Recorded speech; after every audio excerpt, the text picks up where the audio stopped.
Welcome to 80s TV Ladies, part of the Weirding Way Media Network. 80s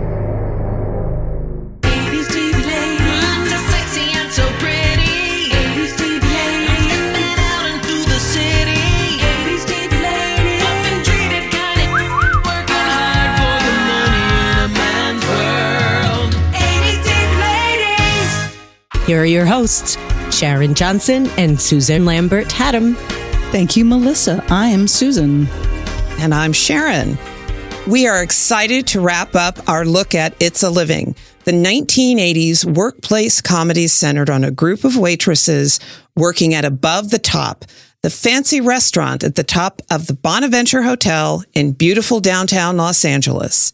Okay, well, Sharon, it is beautiful, but I'm going to wrap this up with a caveat. We are definitely hoping to talk with some more stars and creators from this show, so we will be circling back if we get some special guests. So shout out to, Ann Gillian, Gail Edwards, Barry Longfellow, Cheryl Lee Ralph, whoever. That would be great. Fingers crossed. Fingers crossed. It's a Living, also known as Making a Living for a Season, was created by Stu Silver, Jenna McMahon, and Dick Clare, and it was produced by Whit Thomas Productions. It ran on ABC from October 30th, 1980, the very beginning of the 80s, to June 1982. It was canceled after season 2, but then did successful enough in reruns to be brought back as a syndicated show. That syndicated part ran from September 28th, 1985 to April 8th, 1989. This show almost ran throughout the 80s, the whole thing. Anyway, between the broadcast and syndication run, 120 episodes were produced over those 6 seasons. It's a Living touted itself as the first all-female situation work comedy. Over the course of the 6 seasons, the show starred Ann Gillian, Susan Sullivan, Barry Youngfellow, Gail Edwards, Marion Mercer, Wendy Shaw, Burt Ramson, Paul Kreppel, Louise Lasser, Earl Bowen, Crystal Bernard, Richard Stahl, and Cheryl Lee Ralph. That's a lot of powerhouse actors. Indeed. Our last episode, we got to speak with the hilarious and warm Paul Kreppel, who starred in all 6 seasons as the raucous, ridiculous, smarmy piano player, Sonny Man. It was such a fun interview. Definitely go back and check it out if you haven't already. We got to meet him in person after a performance of Into the Woods at the Amundsen Theater here in Los Angeles. All right, now, Sharon, I think the number one thing to remember about this show is that life's not the French Riviera. I mean, believe me, life's not a charity ball, right? Yeah, it isn't all a great big bed of roses. It's not like showbiz. But the main thing, I suppose, is we're not the people you envy. Believe me, we know we're doing okay, right? Mostly okay. We may be less than wealthy, but better yet, we're young and healthy. A little bit young. And anyone who's young and healthy knows that that's the way the traffic flows. We've no misgivings. It's a living. All right, that was our clever and funny way to give you all the lyrics to the It's a Living theme song. It is, Sharon, one of the oddest theme songs from the 80s, and that's saying a lot. But I think it kind of reflects the oddity of this show, which is both bouncy and fun, and then sometimes weirdly serious. The song was written by George Tipton and Leslie Bricusse. Leslie Bricusse is a British composer and lyricist who wrote music and lyrics for a bunch of stuff like Dr. Dolittle, Scrooge, Victor Victoria, and Willy Wonka and the Chocolate Factory. Some of his most famous songs include Goldfinger, You Only Live Twice, Talk to the Animals, Candyman, and Pure Imagination. Come with me. And we'll see. You'll see. It's a land of pure imagination. Take a look and we'll be. Oh, I forget. I don't know. In your imagination. If you truly wish it. We're just going to sing lyrics. If you Sing and say lyrics. Paradise. Take a look around. Simply look around and view it. Wanna change the world. Let's do it. Anything you want. There's nothing to it. Doom, ding, doom. That's an amazing song. But I got to tell you, Goldfinger. That's my favorite. Who sings that? Isn't it? That's Eartha Shirley Kitt. Bassey. Oh, Shirley Bassey. Yeah. Okay. As- What does Eartha Kitt sing? I don't think Eartha she Kitt. sang any of the James She Bond sang something. songs. But I think Shirley Bassey also sang You Only Live Twice, if I'm not mistaken. Goldfinger's so perfect. You only live twice, or so it seems. Oh, nice. One life for yourself and one for your dreams. You drift through the years and life seems tame. Till one dream appears and love is its name. I started way too low on this. For love is the danger that beckons you on. But something, the stranger is gone. That's all I got. That's amazing. Okay, we're just going to be singing today's episode. Sharon, you're going to take it away. It's Podcast Opera Day. Oh my gosh. But look what's coming up.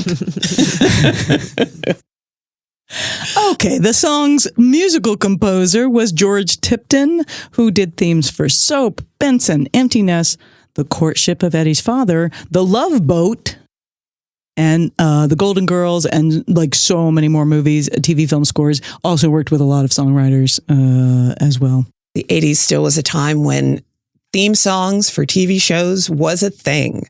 I miss it. We I miss do it. too. Why can't streaming bring that back if streaming wanted to be nice about everything? They could, but so far they haven't. But No. I miss TV theme songs. I don't Let me tell remember. The story of this show. That's how What things was that? went. I don't remember the courtship of Ed. I mean, I loved the show with Bill Bixby, right? The courtship Yeah. of Eddie's father. I believe it was instrumental, but maybe not. Yeah. Oh, right. He was the musical composer. Let's see. Here we go. Welcome aboard. It's the Exciting Yeah, I mean the one for Soap was also just music. Let's see. I'm going to play it. Let me tell you about Oh, no. You were right. best friend. She's a warm-hearted person who loves me till the end. People, let me tell you about my best friend. He's a one-boy cuddly toy, my up, my down, my pride and joy. People, let me tell you about him. He's so much fun.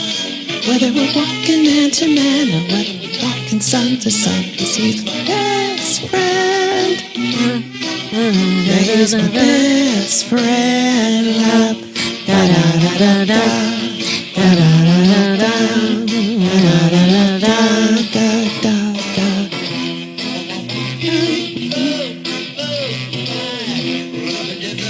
Is that like Paul Williams?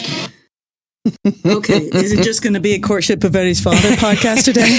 I've forgotten all about that one. Gosh. That song always made me very, very happy. though. Yeah. God, we were littles. Yeah. that show was on. Yeah. But there was syndication. I watched a lot of stuff in syndication. That's too. true. Was it Barry Williams, the blonde singer? guy Oh. who was also did acting on like The Love Boat? It was kind of When you say Barry Williams, all I Barry think Williams. about Paul is Williams. Yes, Paul Williams. When you I said don't know if Barry, that it was was Paul Williams. he was on Brady Bunch. He was, Oh, right. he was Greg. He's Greg. Paul Williams. Yes.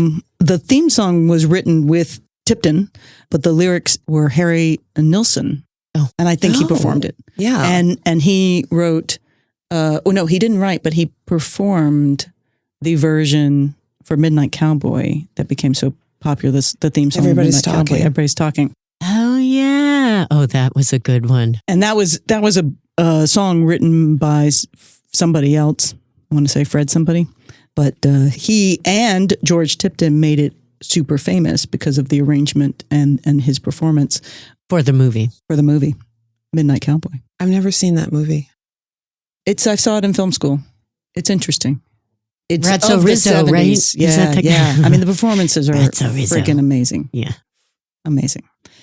Okay, but we digress. Meanwhile, back at It's a Living, back at the top of the Bonaventure. So In this episode, we're going to cover a little bit more about some special episodes, the stars, and 5 things you need to know about It's a Living. And apparently a lot of songs. One of my favorite things about this show, and I had forgotten about it, right? We talked about that, is just how 80s it is. The clothes are pretty good 80s, not like outrageous 80s, but really strong 80s, I think. I love there's a payphone in the locker room / employee lounge, and they talked about 80s stuff in the show. They mentioned concerts and TV shows sort of throughout episodes, but that was really like sort of a surprise because many shows don't do that kind of mentioning of like stuff, right? They try to sort of be a little more timeless. Like Taxi wasn't talking a lot about, the movies of the day or the TV shows of the day, but this show would.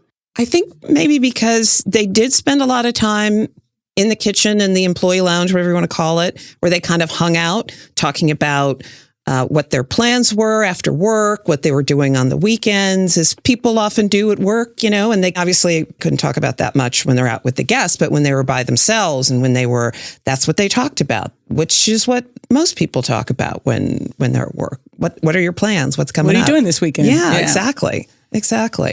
As far as favorite episodes, I think probably the one that really does stand out for me is the one where Nancy gets fired. Now, I say this as someone who did not watch this show when it originally aired, and I don't remember catching it often, if at all, during its syndication run.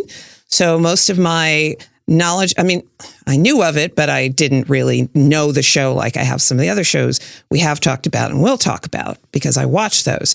But the one where Nancy got fired really kind of stuck out for me, I think, because it showed that even back then they were already starting, because it was in the first season, they were already starting to talk about things that mattered because she was fired because of her age, her lofty age of mid-40s, for goodness sake. I know. This is called You're Not Old, You're Fired. It's from season 1, episode 13. And Nancy is fired, and the girls convince her to file an age discrimination suit. And they also work together to try to help her get her job back. And that's the great thing in some ways about this. Nancy is both the antagonist of the show and yet one of the girls. Right? Mm-hmm. And this is sort of one of those episodes that shows you that, right? That reveals that as much as she's kind of writing them and in charge of them and kind of snarky to them, when push comes to shove, they'll have her back. Exactly. And that continues throughout the show. She is often in the same episode. Nancy will be played by Marion Mercer, who will be matronly and loving and sort of motherly to the girls. And then, in the next scene, be, yelling at them and telling them get back to work. Get back to work. So she doesn't turn into like the, from Taxi. She's Louis. not Louis. She's not Correct. Louis. Correct. She's actually a real person in the show. And amazingly, I think season 1 set the tone for the show that pretty much sustained, even when there's a like almost 3-year break in the show. When they come back with the same cast that they left to season 2 with, and a very similar tone. And that's really odd, particularly when you look at, like, say, a show like 9 to 5, where the first 2 seasons are vastly different tone from the final seasons of that show. And so that's one of the things I loved, is that it's being funny, and looking back at it, that I'm not sure I appreciated as much, having, again, sort of sparsely seen it. It sort of keeps the funny coming, and yet it really is taking on some serious episodes. Like in season 1, episode 9, Making the Grade, Jan goes on a date with a professor. She's taking classes, and he wants to sleep with her, or, threatens to fail her. And you're like, okay, wow. All right. We're just going right in with these very serious things. There's they talk about guns, right? In more than one episode of this show. So what else did you like? Well, I liked that the women got along. Too often when there's a group of women in a show, they tend to get pitted against each other. But these were in all its iterations, a group of women that were all very different. Some had kids, some were single. There was an age disparity amongst them, but they really tended to just get along, which I thought was really great, and be supportive of each other. I've really found that to be something that stood out to me as well. Yeah, and I thought the ensemble nature of the show kind of worked really well. They, the only thing that sort of would derail it for me is sometimes there's a lot of Paul Kreppel. And I, we adore Paul Kreppel, but there's a lot of Sonny shows, right? Like that are sort of centered around him, and I'm like, that's great, but you got 4 to 5 other ladies here. We need more of them. But I feel like in the season 1, and we talked about this, I think, with Jane Espenson and Drew Greenberg, that there really is one too many women in that room. I think they have 5 waitresses in that first season. Mm-hmm. For a really small restaurant. Well, you can imagine there's another side. Another room. And that I'm so glad they moved the salad station out of the break room. Yes. and That drove me crazy. I couldn't get over it. I'm like, stop gawking around the salad station. you really you are thinking okay, the food grading, they're going to need a little screen for that salad station. It's called a sneeze plate for a good reason. But I do appreciate that it gave a lot of depth to when they moved it into the kitchen and it's circular. There's a lot of depth in that shot for a sitcom, right? Like when they're in there they often fought over the salad station. And Right, they just needed the sneeze guard. It would have been great. But or some kind of venting fan over the grill. Okay, you're going to be safety inspecting the sitcom. Were there sneeze guards over? Were there salad bars with sneeze guards in the early 80s? Were people concerned about that sort of thing? Okay, yet? listeners, do we have sneeze bars? Sneeze bars? Were there sneeze bars? Guards. Sneeze That's a good guards. question. I'm trying. I was. When did definitely, that come in? Do you remember there was what was the crazy restaurant that had it was a bit of a chain that had the big, long salad bar. There's Soup Plantation, but before that, there was a big salad bar place. Crazy salad bar. And I remember that. Oh, that was wide the open. dream when you got to go there as a kid, because we didn't get to go out that much. Yeah, we didn't either. But I don't remember. I remember there being a change vaguely have this thing in my head that says there was a change at some point that the sneeze guards came along. Right. So maybe in the 80s it wasn't. It wasn't, right. Yeah, but So still. I'm looking at back with my modern serving Yeah, but still. lens. It wasn't Sizzler, but I do remember Sizzler had a pretty good salad bar. Oh, are you thinking about the Hometown Cafe? No. Ponderosa? Ponderosa is a good one. That was a good place. God. No, it wasn't. We'll have to come back for And then when did Soup Plantation come? Oh, that would have been 90s. I think so. Yeah, I was here in Yeah. LA when that thing opened up. That's my feeling as well. Yeah. I remember the Sizzler. Sizzlers are always great. They had really good cheese bread. During one of my vegetarian phases, I would go there, get the cheese bread. It was very cheap. And the salad bar, which was pretty cheap too, because what they were really trying to sell you is steak. Yeah. And I'd have a whole meal with cheese bread and a salad bar. I'm Sizzler trying to salad think bar. all you can eat salad bar may have started at Pizza Hut. Oh. Pizza Hut's a really old chain, and it was a big thing. Like when it first opened up, I can remember as a family dinner going out to the Pizza Hut to sit down and eat there, not just delivery. But I remember the same thing with the Burger King. I remember the first Burger King, and that was a big That had thing. a salad bar? No, just the first Burger King. Going out to the first Burger King, it was like a big event. That was good times. Okay. Well, we have once again digressed into food. Well, appropriate to this episode. Yeah. Yeah, it's a restaurant. They don't do a lot of food episodes. There's early on, there's one about the fish is bad. The fish has gone bad. But I think they avoided a lot of food, the obvious food stories. But all right, so some of my other favorites was and deeper seasons. I really liked season 4, episode 1 is called The Roof Show. And everyone's trying to leave early, but the staff gets, basically, Sonny gets stuck up on the roof, and then everybody goes to look for him. And everybody, like 4 of them end up stuck up on the roof. And it's absolutely charming. And I really like Cheryl Lee Ralph in this. She plays Ginger, and she's trying to get out to meet a guy that she's talking on the payphone at the start of the show. And she's like, I know I'm not coming. I can't believe I'm never talking to you again. And then by the end of the phone call, she's like, okay, I'll come meet you at 1 a.m. in the morning and at the airport. And then Gail comes in, Gail Edwards comes in and is like, wait, who are you meeting? What are you doing? She's like, I talked to no one. I'm going nowhere. And I have to get out of here early to do it. I thought that was funny. That is cute. And then so they were all trying to get out, but they all end up stuck on the top. That would be a bummer. Yeah. And I'm like, and again, we're talking about food safety. We should be talking about roof safety. You should be able to open the door to the top of the roof from the outside. But you know what? It's a sitcom. You buy it. There's one of the shows where they are talking about like sort of referencing modern things. And this is more in the theme of the episode, is season 5, episode 2.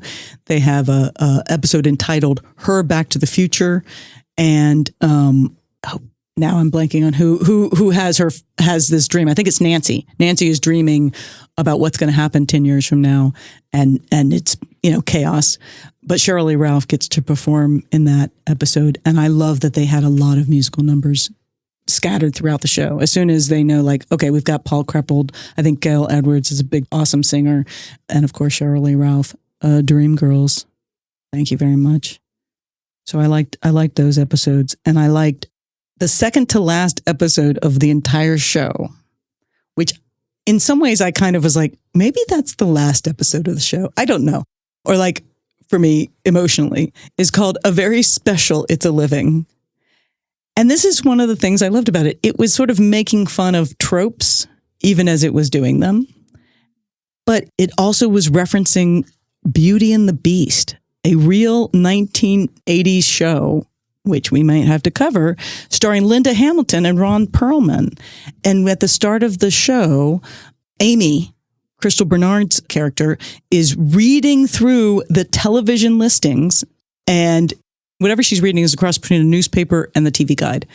And she's trying to decide what's worth recording on her VCR. And she literally talks about that.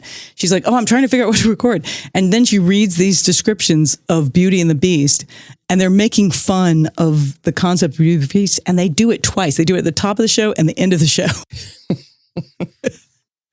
But the story, they pack a lot of crazy story into the 30 minutes. The story is that Jan is pregnant, goes into premature labor. She ends up in the operating room with preeclampsia. They do an emergency C-section, and she dies on the table. Then gets a visit from Mr. D, the angel of death, who's played by Danny Thomas. She takes him back to the restaurant to show how much her friends love her. And then basically talks her way out of dying. And so then at the end, we cut to 3 months after that's happened, and she brings the baby over to show them the baby, showing that she took 3 months off for maternity leave and still has a job. That's astonishing. Which was not happening in 1980. Well, you would especially think not so in the restaurant and the food service industry. No, they held her job for her for 3 months. But I do love it. They bring a very cute baby back into the show, and everybody gets to ooh and ah around the baby. And then Howard gives the baby a giant soup bone to hold.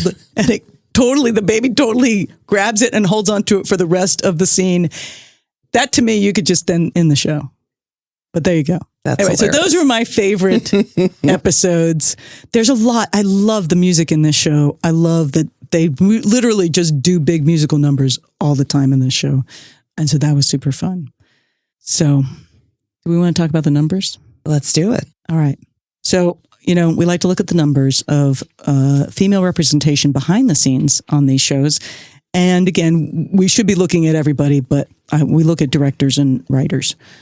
Out of the 16 directors listed on IMDb, by the way, 16 directors for 120 episodes. So they used their directors a lot. There seemed to be 2 female directors, 12.5%. Actually, not bad for the 80s. Yeah. The 2 directors are Christine Ballard, who also worked on Alice, the original Night Court, and Charles in Charge, among many other television shows, and Nima Barnett, who is the first African-American woman to direct a network sitcom that was in 1986 on What's Happening Now. And let's just sit with that, Sharon. The first African-American woman directed a sitcom in 1986, less than 40 years ago. Apparently not before that, according to Wikipedia. Doesn't surprise me, but yeah. Well, It took that long. Yeah, Melissa, we're going to try to get Nima. I want to get Miss Barnett on the show if we can find her. She is still directing today. She has directed television, movies, and plays. She has done 53 television shows and TV movies, including Hooperman, China Beach, Cosby Show, Seventh Heaven, Gilmore Girls, The Equalizer, All Rise, Reasonable Doubt.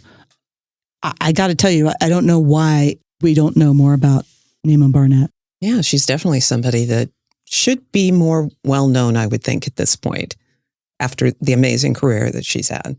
But I am going to credit that show for, you kind of had to actively seek out female directors. Yeah. I think. And hopefully if we're able to get her on the show, we can find out how she ended up working on this one. Yeah. How did that happen? All right. So, but let's look at writers next. And out of the 39 listed writers, 13 are women. That's 33%. And that's pretty great especially for the 80s. Yeah. And the female writers on the show were Shelley Zellman with her partner Wally Dalton, Barbara Benedek, Gloria Banta, Deborah Leshen, Alicia Marie Schutt, and Paula A. Roth. So those numbers are pretty good. Those are very good. I can't exactly remember what we said about Cagney and Lacey, but Cagney and Lacey seems a little bit better from what I remember. Wouldn't surprise me. But nobody else comes close. Yeah. Like the other shows that we've looked at so far have been sparser than that for women. So absolutely. I'm going and even today. And even today. I mean, yeah. And it would be interesting to know how that compares maybe with other comedies as we look at some of the other comedies we're going to talk about. Do their numbers match up? Are these numbers high? Are these numbers low? Yeah. In comparison, that'll be very interesting to see. All right. So did you have any favorite cast members? Well, favorite characters? It's really hard to pick, but I will. I love Marion Mercer, mainly because I just love her in general. And I loved Susan Sullivan because I watched her on Another World before she went to prime time, and have watched her in other. She's long been an actress that I've enjoyed watching. I think she was on Falcon Crest, if I'm not mistaken. And yeah, so I don't want to guess beyond that. And of course, Cheryl Lee Ralph was great on this show as well. Yeah, I think I caught it mostly with Cheryl Lee Ralph in terms of shows that I saw at the time, because I remember her being in the show and I just assumed she was there from the beginning, but she was not. And I just love Susan Sullivan. I really could watch her do a lot. And she left the show, I believe, to go take one of the starring roles in Falcon Crest, which she then was on for 9 years. So that was great. But I felt that Susan Sullivan's character, which was kind of the mom of the Lois, was a great character to have. And yet I think they may have felt it clashed a little bit with Marion Mercer's character, Nancy, because she sort of became more motherly and then let the waitresses, kind of less motherly. Although they became mothers, some of them were mothers, some of them became mothers over the course of the show. So I thought that was kind of interesting, but just so strong. And of course I love Ann Gillian. I remember Ann Gillian from the show as well. So I had to have watched some of those episodes too, as being brassy. I think I may have watched Ann Gillian star as Mae West in a TV movie about Mae West. And I think that may have been my introduction to her. And that would have been, I think, before It's a Living. It's funny. I have been trying to remember what my introduction to Anne Gillian was, because I have this feeling that I was familiar with her before this show, but for the life of me can't remember specifically from where. Even looking over her credits, I can't say, oh, okay, I remember it was this. It's like, I'm really not sure. And of course, back then, things came and went, and it's we were lucky if you had a chance to go back and rewatch something in a rerun or something. But it just never quite, I never quite could figure that out. Yeah. And I do think that season 2 starred Louise Lasser just for that season. And Louise Lasser, of course, most famously being Mary Hartman from Mary Hartman, but an amazing actress. Very interesting to watch in this show, in a different show. Yeah, I think she, for all of her talents, I'm not sure she was the right actress to be on this show in this ensemble, which may have something to do with why she was only on for that one season. Maybe they figured that just wasn't quite the right. She was sort of doing a different thing. Yeah. Right? And I could totally just watch her. I liked her more as that character than I really liked her in Mary Hartman, because I always had trouble getting into that particular character when I would watch. I didn't catch it when it was running, but in looking back at it. But I mean, such interesting choices, very quirky, very unusual choices, but a different rhythm altogether from the rest of this show. Yeah. Not a sitcom rhythm at all. Yeah, and I'm not sure this show lended itself to quirky. Yeah. Some shows don't. It just has, it just is. But yeah. And of course, Crystal Bernard, who played Amy, would go on to be like the star of Wings, right? The female star of Wings. And what is amazing, they had cast, she's also a singer, right? So they just had singers everywhere, right and left and up and down. And on both this show and on Wings, they used her Texas roots. They used her real, for lack of a better word, real voice, if you will, and just used it as part of her character, which I thought, well, that's great. I mean, she's very talented. She's very good on the show. She was very good on Wings. And I really kind of liked that they just said, hey, we'll just use this. Great. Yeah, And Wings starring, of course, Time Daly's little brother. That's right. That's how I always think of him now. Doesn't Louise Lasser have no degree of separation from our very favorite Martha Smith? Weren't they both in Animal House? Wasn't Louise Lasser in Animal House? Didn't she play one of the sorority sisters of Louise Lasser? Fern Lebowitz? Okay, Where'd they go? All right, now hold on. It just popped into You're my head. It taking us could have in a been deep- somebody else. Louise Lasser in Animal House. Okay, we're gonna have to see. I don't think so. Okay. I don't think so. I think you're thinking of somebody else. Looked like Louise Lasser. She was, with Woody Allen, did a ton of Woody Allen early. So a lot of her style feels very that New York style. Yeah. But she was not in Animal House. Okay. That would be a very different Animal House. Well, she would have been really young too, so. I know, but yeah. But who, so I know what role you're talking about. When they all go out on dates Yeah. after Fern dies, they read the obituary to go try and meet the girls from Vassar or something. It's an all-girls school. Oh, yeah. Okay. I've seen Animal House, but honestly, I don't remember a whole lot of it. There's certain things I remember about it, but beyond that. Admittedly, I've seen it a lot of times. I haven't seen it in a long time. I should rewatch it, but I'm a little bit afraid. Anyway, Gail Edwards, I love because she's so very watchable. Mm-hmm. Also gets to sing. She plays Dot, right? So she sings a lot with Paul Kreppel, I think, in a couple of episodes in this. But she of course blossomed, Full House. I think she came back for Fuller House. Yeah, let's take a look. But amazing because, again, not easy to carry. She's sort of, season 1, they were doing a lot of, here's the dumb one, and here's the mother, and here's the this. They were doing a lot of the 4-character sitcom trope, and they lightened up on that. She's playing sort of an actress who's a little bit but it's not the point of her character by season 3. And that's, I appreciated a lot. And I love that they also, the girls would fight over things, but it would be about real things. I'm thinking of the episode where Cheryl Lee Ralph and Amy are roommates. They're living together, and Ginger finds out that she has a gun in the house that she keeps under her pillow. And it becomes sort of about gun storage safety.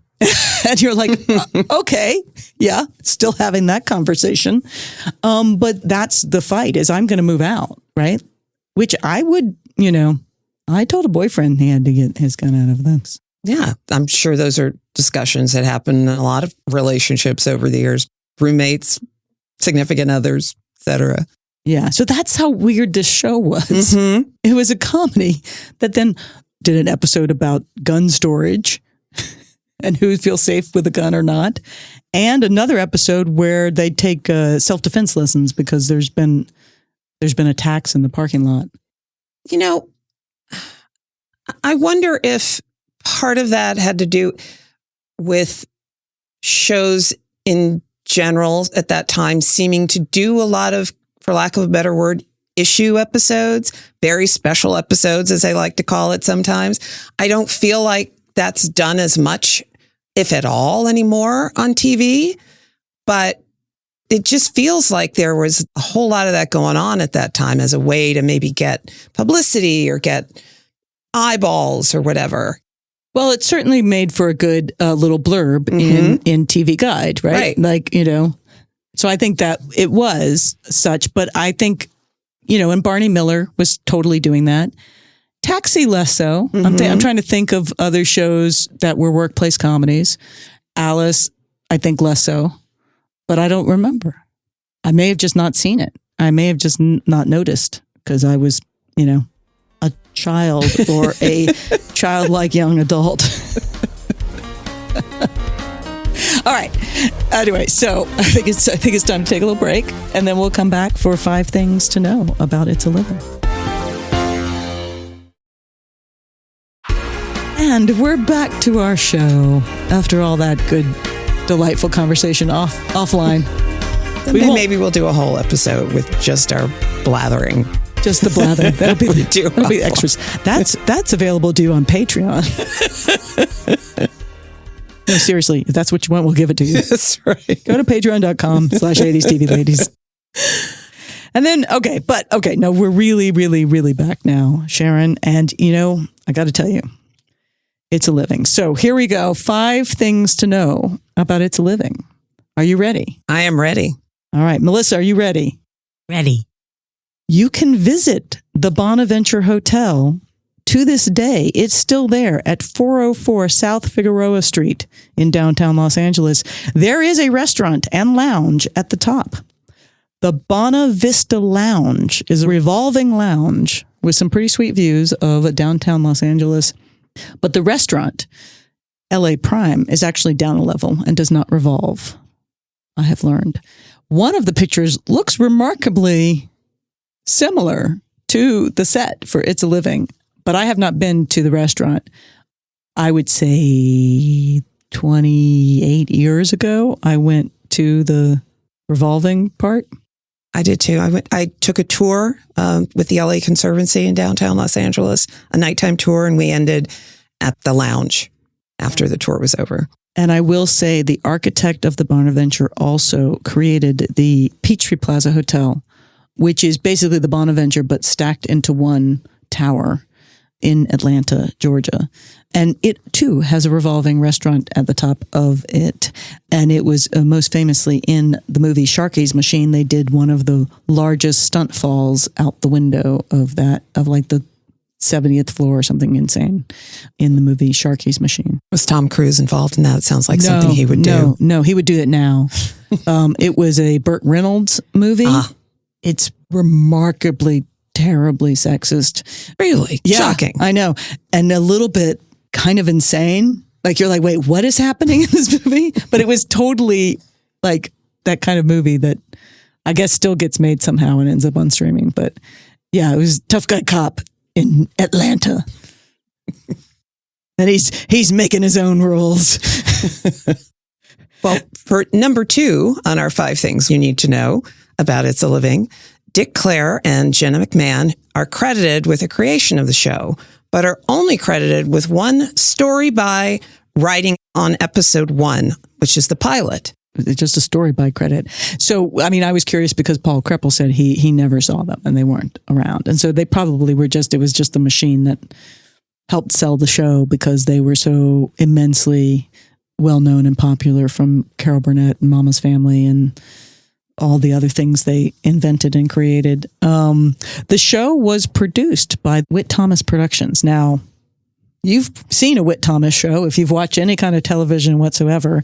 It was Whit Thomas Productions was Paul Younger Whit and Tony Thomas. Tony Thomas being the son of actor Danny Thomas, who, by the way, played the Angel of Death on the very special episode.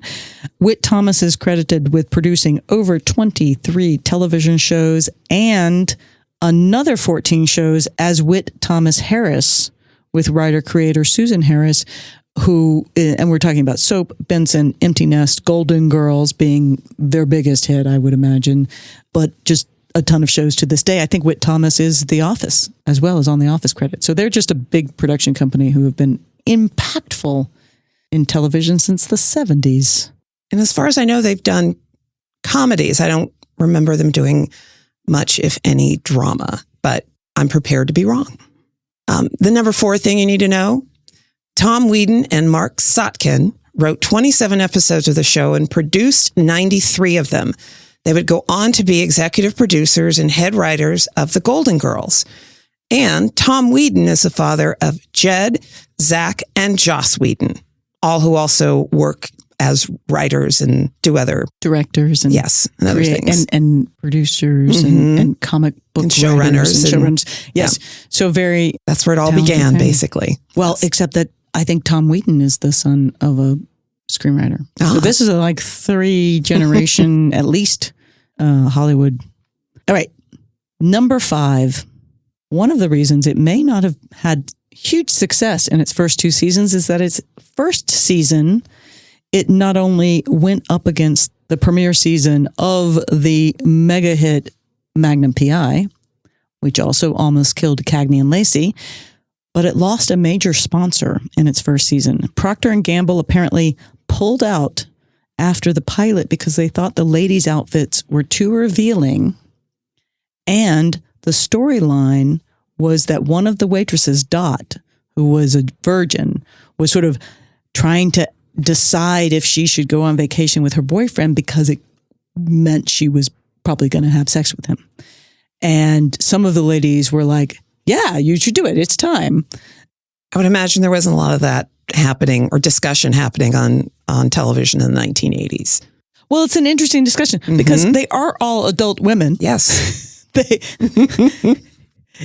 and it's handled, kind of interestingly, and it's an interesting subject for a pilot episode. Of course. I think it was the pilot episode. That was. Anyway, it was just sort of crazy. So that's our 5, except guess what, Sharon? We have a bonus. Our bonus thing you need to know. Louise Lasser, Marion Mercer, and Richard Stahl would go on to guest star or have recurring roles on other Whit Thomas Harris shows, including The Golden Girls and Empty Nest. So they kept some of these actors in the family, as it were. I think that was I think that was sweet. And they were really good actors. Exactly. It does help when that is true. And again, it feels like everybody got along because even though people came and left the show, the fact that the entire cast came back for season 3, practically was pretty amazing. And that they all seemed to be fairly friendly. Yeah. And think highly of the show and their time there. It's audiography time. So where can you find this show? It is available right now on Amazon Prime and for free on Freevee and on Roku channel. 4 seasons are available. Tubi? Pluto? Tubi. Thank you. I didn't think I'd had to write that down, but apparently I did. Or have Sharon remind me, so thank you. There is also a Facebook fan group that we'll drop a link to in our audiography part of our description. Thank you for listening to 80s TV Ladies. Our next episode, we will belly up to the fan bar and start a new mini-series of episodes looking at the fandoms of some of these beloved 80s shows. We're throwing it back to a year ago to Scarecrow and Mrs. King. We will be bringing on fans of SMK, as the cool kids call it, starring Jeanette Valliere, who will be on to talk about so much cool Scarecrow and Mrs. King and the anniversary events she organizes annually. This year's event will be October 13th to 14th in Los Angeles, and it will be celebrating the 40th anniversary of Scarecrow and Mrs. King. Then we will be bringing back our favorite 90s TV babies to talk about It's a Living. If you want to join in and watch our It's a Living selections, check our description for what episodes we've assigned the 90s TV babies for this special 80s SmartCom. I can't wait to hear what they think. Sharon, they always baffle and surprise and delight me. That's the best part about our 90s TV babies. We never know what they're going to think. I can't wait. Coming up soon, our first Patreon-only exclusive episode of 80s TV Ladies. We're going to break out of the 1980s and talk about a 60s toy that was a big 80s franchise and is now the billion-dollar highest-grossing film of the year. That's right. Get ready for a very special modern Barbie episode of 80s TV Ladies. We'll be joined by the 90s TV babies, so get ready. And in other news on Scarecrow and Mrs. King, we heard a rumor about the upcoming famed Scarecrow and Mrs. King book written by David Johnson, no relation, and that it's on its way very soon. Very soon. Like this fall, maybe in time for the 40th anniversary of SMK. I can't wait. Stay tuned. Be sure to check out patreon.com/80s TV Ladies and support this podcast if you're liking us. If you're a big Scarecrow and Mrs. King fan, you may want to know about the 40th anniversary event held in Los Angeles this October. If you're interested, check out the Facebook page, Scarecrow and Mrs. King Anniversary. Confirmed guests are Bruce Boxleitner, Martha Smith, the boys, Greg Morton and Paul Stout played Jamie and Philip King, and a lot of special guest stars. It's pretty exciting. It should be a great time. I think some 80s TV Ladies podcast people are going to be there. I think that's entirely possible. We'd like to take a moment to shout out some fans of our podcast that we've heard from.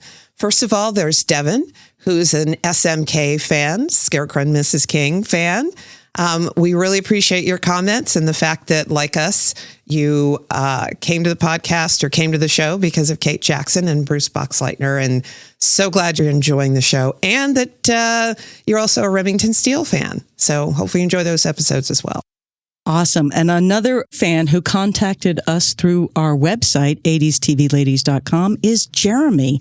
And Jeremy heard about our podcast on the Derek and Romaine 2.0 show, which I'm so excited that we did that show. That was so much fun. You guys check it out, the Derek and Romaine 2.0 show. They have a podcast. They're super funny and smart, and it was delightful to be on their podcast. And they brought us Jeremy. Thanks for listening, Jeremy. We love to have you on board, and I'm glad you enjoyed the Tyne Daly and Sharon Glass episodes. Next, we heard from Clementine, who went down kind of a streaming road that led her to finding or rewatching Scarecrow and Mrs. King. And after watching some episodes, she went looking for a podcast and, to our delight, found us. Thank you so much, Clementine. We're so glad you are enjoying the podcast and enjoying rewatching Scarecrow and Mrs. King, and hope you continue enjoying both. And I'm so excited that Lena found us because she got to enjoy the Remington Steele and especially the Stephanie Zimbalist interview. Thanks for listening. And I want to shout out our YouTube fans and followers. Thank you for listening at YouTube. You can find us at youtube.com/80s TV Ladies. Especially enjoying the comments from Mish Mass Ria 1246. That's my best attempt at your name, but I hear you're more of a 90s kid, but I'm really excited that you had some thoughts on maybe we should give more episodes to our 90s TV babies, and we did for It's a Living, because I think you might be right. So, but I really also enjoyed your comments about Remington Steele. Thanks for listening. And also on YouTube, S. Tupper and Dee Dee Green had an interesting conversation, a back and forth about their thoughts about the relationship between Stephanie Zimbalist's Laura Holt and Pierce Brosnan's Remington Steele. We enjoy that our listeners are reaching out to each other. I think that's great. I love that it's sparking conversation. Yes. Just remember to be civil. Yes, they were very, they again, I love deep discussion as long as it's respectful. And I think they were both incredibly respectful. Indeed. Shout out to Victor Malhow. I'm not sure if I'm pronouncing that correctly, but just a lovely comment about Cagney and Lacey and Sharon Glass. And then also from YouTube, Allison is a huge Kate Jackson fan, loved her in SMK. So glad you're listening. So glad you're enjoying the podcast. And of course, enjoying watching or perhaps rewatching Scarecrow. We've covered too many shows. No. I was flipping them all around, Sharon. I can't get my brain and my mouth to listen to each other. So anyway. That's okay. People will love us anyway, you know. But what I liked is that Alice was like all of us, would have loved a 5th season of Scarecrow, Mrs. King. But we'll live on in our dreams. We'd like to salute some 80s TV ladies we've recently lost this year. First, Nancy Frangione, who was an actress on Another World, All My Children, Matlock, Buck Rogers in the 25th Century, and The Nanny. And Shelley Smith, who did a lot of television in the 80s, including Heart to Heart, Magnum P.I., Fantasy Island, Love Boat, Hunter, and one of my favorites, 10 Speed and Brown Shoe. Vicki Max Brenner was a gaffer for television and theatrical from Solid Gold all the way to RuPaul's Drag You. Diane Beiderbecke is a camera operator who started in the 70s on shows like Three's Company, Welcome Back, Kotter, and Fish.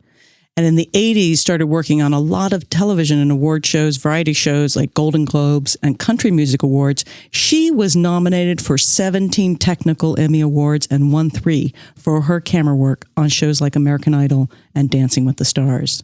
Way to go, Diane. Inga Swenson is best known for portraying the executive housekeeper Gretchen Krause on Benson for 159 episodes. She was nominated for 3 Emmys. She also has 2 Tony nominations.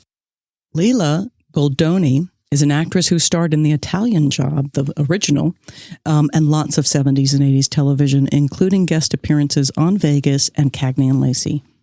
Judith James was a television and film producer of Quiz Show, Mr. Holland's Opus, and American Playhouse.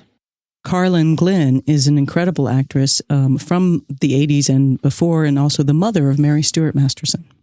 Andrea Evans is an actress on 80 shows like Chips and is probably best known for the more than 700 episodes of Passions, The Bold and the Beautiful, and One Life to Live.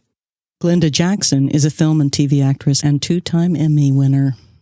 We also have honorary 80s TV ladies, men, Stu Silver, Tony Bennett, and of course Paul Rubens. We're sad. They will be remembered and missed. Hey, shout out to the People's Choice Podcast Awards. 80s TV Ladies has been nominated in 3 categories. Can you believe that? No. Yes, no. It's. We started this a year ago. In no way, shape, or form did we ever do it to thinking that there might be some sort of nomination, let alone an award possibly in our future. We just loved it and wanted to have some fun. I know. So it feels amazing. And the other podcasts that are nominated, we were nominated in Best Female Hosted, Arts, and TV and Film. We're so excited. It's such an honor. And the other people nominated are great. So check them out. There's a Facebook page for the Podcast Awards, the People's Choice Podcast Awards. And keep your fingers crossed for us. We're going to find out in September if we won. And you know, you hear this all the time from people who get nominated from various awards about how it's an honor to be nominated. And as a first-time nominee of anything, I can honestly say that is absolutely true. It boggles my mind that we are considered for awards against some of these amazing podcasts. It really is an honor. So thank you, Podcast Awards. Yes. We hope 80s TV Ladies brings you joy and laughter and lots of fabulous new and old shows to watch, all of which will lead us forward toward being amazing ladies of the 21st century. Thanks so much.